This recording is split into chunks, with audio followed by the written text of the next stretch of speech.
কাসেম চৌধুরীর প্রার্থিতা বাতিলের প্রতিবাদে চট্টগ্রামের সীতাকুণ্ডের সড়ক অবরোধ ও বিক্ষোভ করেছে তার সমর্থকরা। বিকেলে ঢাকা চট্টগ্রাম মহাসড়কের বারবকুণ্ড ও বটতল এলাকায় অবরোধ করে বিএনপি নেতাকর্মীরা, ফলে যান চলাচল বন্ধ হয়ে যায় মহাসড়কে। এর আগে দুপুরে কবিরা ও ভাটিয়ারিতে মিছিল বের করে নেতাকর্মীরা। মিছিল মহাসড়কের বিভিন্ন পয়েন্ট ঘুরে পরে সমাবেশ করে।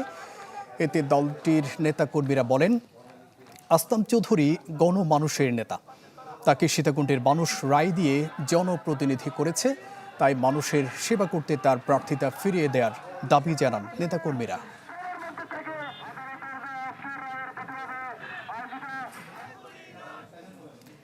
দর্শক, এ নিয়ে আরও জানাতে সীতাকুণ্ড থেকে আমাদের সাথে যুক্ত হচ্ছেন সহকর্মী ইবেন মীর। ইবেন, বিক্ষোভ এখনো আছে কিনা, আর সেখানকার মানুষজন কি বলছেন, অর্থাৎ নেতাকর্মীরা কি বলছেন, আর একটি বিষয় জানাবেন, মানুষের কোনো ধরনের ভোগান্তি হচ্ছে কিনা এই আন্দোলনের কারণে।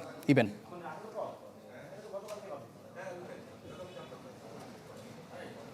জুবায়ের, বিক্ষোভ মিছিল কিছুক্ষণ আগে তারা শেষ হয়েছে। যে কাসেম চৌধুরী তিনি একটি ভিডিও বার্তা দিয়েছেন, যে ভিডিও বার্তাতে তিনি নেতাকর্মীদেরকে সড়ক অবরোধ না করার আহ্বান জানিয়েছেন, সড়ক থেকে সরে যাওয়ার নির্দেশ দিয়েছেন। এরপরই আসলে মূলত সড়ক অবরোধ তুলে নেওয়া হয়। তবে যেহেতু ঢাকা চট্টগ্রাম মহাসড়ক এটি একেবারেই সবচেয়ে যে ব্যস্ত মহাসড়ক, সেটি যার কারণে যে তীব্র যানজট তৈরি হয়েছে, সেই তীব্র যানজট আসলে স্বাভাবিক হতে আরও অন্তত বেশ কিছু সময় লাগবে। কারণ এমনিতেই সন্ধ্যা নাগাদ বিকেলের পর বন্দর থেকে যখন মালবাহী গাড়িগুলো বের হয়, তখন এমনিতেই সড়কটিতে যানজট লেগে থাকে। তার মধ্যে যেহেতু সড়ক অবরোধ ছিল, এটি আসলে তীব্র আকার ধারণ করেছে। আর যে নেতাকর্মীরা তারা বলছেন, তারা আসলে তাদের নেতা যে দীর্ঘ সময় কারাগারে থাকার কারণে, নির্যাতিত হওয়ার কারণে তিনি আসলে যে ঋণ, সেই ঋণ যথাসময়ে পরিশোধ করা, সেই যাবতীয় যে কাজ, সেটি আসলে তিনি স্বাভাবিকভাবে করতে পারেননি। অর্থাৎ তার যে এই সময়টা, সেই সময়টার কারণে তিনি মূলত এই যে একটি যে পর্যায়ে এসে দাঁড়িয়েছেন, যে ঋণ খেলাপি সহ নানান যে বিতর্ক, নানান যে আলোচনা হচ্ছে সেগুলো।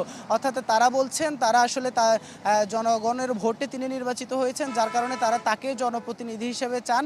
তবে যেহেতু আদালতের একটি রায় আছে, সে আদালতের রায়ের প্রতি শ্রদ্ধা জানাতে তারা আরও সময় দেখতে চান। অর্থাৎ তারা আজকের মতো বিক্ষোভ মিছিল করে সড়ক অবরোধ তুলে নিয়েছেন। তবে তাদের যে সামনে কর্মসূচি, সেটি তারা আসলে কোনো ধরনের যে ঘোষণা সেটি দেননি, যে আসলে কর্মসূচি থেকে সরে আসবেন কিনা বা সামনে কোনো কর্মসূচি করছেন কিনা। আর এইদিকে যারা সড়কে যাতায়াতকারী, তারা কিন্তু চরম দুর্ভোগে পড়েছেন। বিশেষ করে ঘন্টার পর ঘন্টা এমনিতেই সময় লাগে, যেখানে সেখানে এখন মরার উপর খাড়ার ঘা হিসেবে যেহেতু কয়েক জায়গায় গাছ কেটে ফেলা হয়েছে, সড়ক অবরোধ করে রাখা হয়েছিল, সেই জায়গাগুলোতে কয়েক কিলোমিটার ধরে আসলে তীব্র যে যানজট সেটি সৃষ্টি হয়েছে। সীতাকুণ্ড, বারবকুণ্ড, বটতল, কুমিরা, বেশ কয়েক জায়গায় আসলে সড়ক অবরোধ হয়েছে। অর্থাৎ এই মুহূর্তে অবরোধ তুলে নেওয়া হয়েছে, যান চলাচল কিছুটা স্বাভাবিক হতে শুরু করেছে। জুবায়ের। ইবেন, ধন্যবাদ আপনাকে। দর্শক, চট্টগ্রামের সীতাকুণ্ড থেকে আমাদের সাথে যুক্ত হয়েছিলেন সহকর্মী ইবেন মীর।